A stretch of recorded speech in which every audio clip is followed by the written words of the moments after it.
Welcome to Hotline TV, everyone. I'm Tim Sarr. And I'm John Mercurio. Today we're diving beneath the surface into the under-ballot world of The war for the Congress.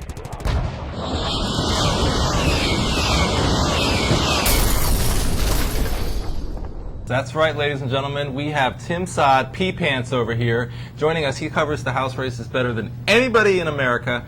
Tim, what's going on today? What's going on? This has been a pretty sort of story-changing, game-changing week, I think, on the congressional landscape. What's the latest? Well, I'll tell you, it seems like it's been building the past couple of weeks. You know, we started to see some poll numbers from some districts that should be competitive by all counts. You know, Republicans and Democrats headed on an equal footing that have come in the last couple weeks that with Democrats ahead, or some surprising Democrats getting close to Republicans in some pretty Republican districts. Right. And then this week, it just seems like everything is coming to fruition that we thought earlier in the cycle would happen. Right. Everything's coming to fruition. Democrats, big cash advantage. That's been the case throughout the cycle, like you're saying, but they're That's using right. it this week. They're actually applying the money. That's been going on too for a while, but this week it just seems to be hitting home.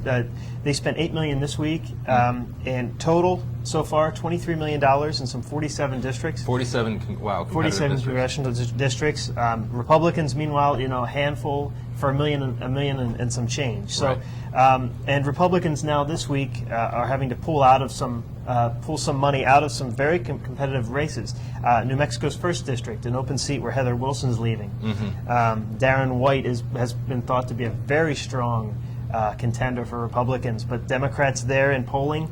Martin Heinrich has been ahead, and Republicans are pulling some money out of that, $500,000. Of those 47 that you're talking about, the Democrats are pouring money into, how many of them are they actually going to be able to carry, do you think?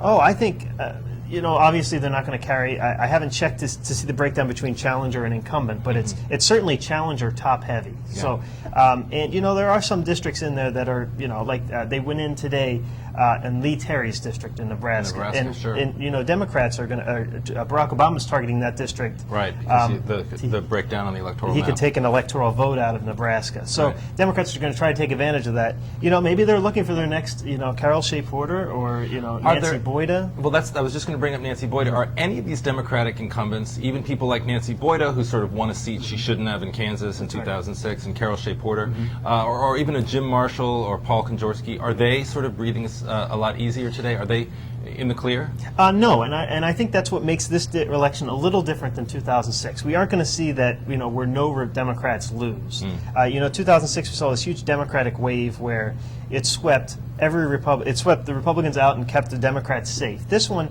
is not so safe because you have a lot of those freshmen in those vulnerable districts, and you have Paul Konjorsky, who seems to be his own worst enemy. Certainly not a freshman. No, since 1980 or 82, certainly not. Yeah. And you know, he's been his own sort of worst enemy. So Democrats that fit those two profiles, that haven't done enough, or that can be seen as not being an outsider type, or that can sort of revamp their image, right. Are going to have a little bit of problems. But of course, you know, they're going to be aided somewhat by. You know, just really quickly, a couple of months ago, you had House Republicans really excited about the idea Yep. that John McCain was the nominee, that he, more than a Mike Huckabee or a Mitt Romney, or even a Rudy Giuliani, was somebody who was had a much easier time going into to these swing districts, these competitive districts, and helping their incumbents and their challengers. Is that still the case? I mean, are they still demanding John McCain be part of the cycle? Are people still running as a McCain Republican?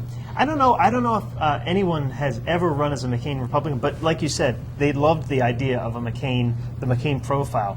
I don't know if we've seen that McCain profile, that McCain's even had that profile, that sort of independent, you know, sort of.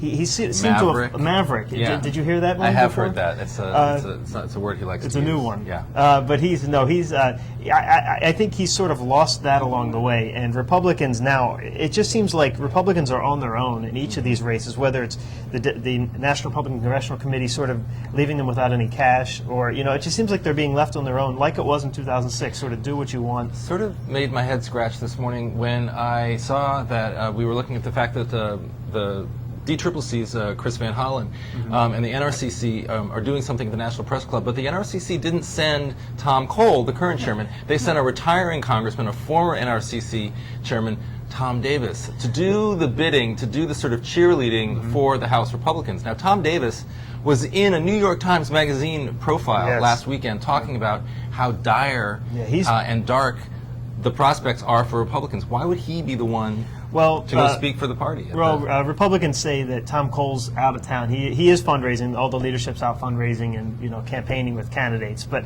as you mentioned, Tom Davis is a very interesting choice, considering in the past, he's been the one sounding the alarms of the Republicans falling off the cliff in this election. On the So other it's hand, very he's interesting. also a very smart sort of Oh, he's- congressional yeah. strategist. He knows these races. so- He's not one to keep on message, though. Exactly. It'll be interesting to watch that on C-SPAN. But speaking of television, that's all for today. Thank you very much for watching. I'm John Mercurio. Have a good weekend. And I'm Tim Side. Have a good weekend. Thank you.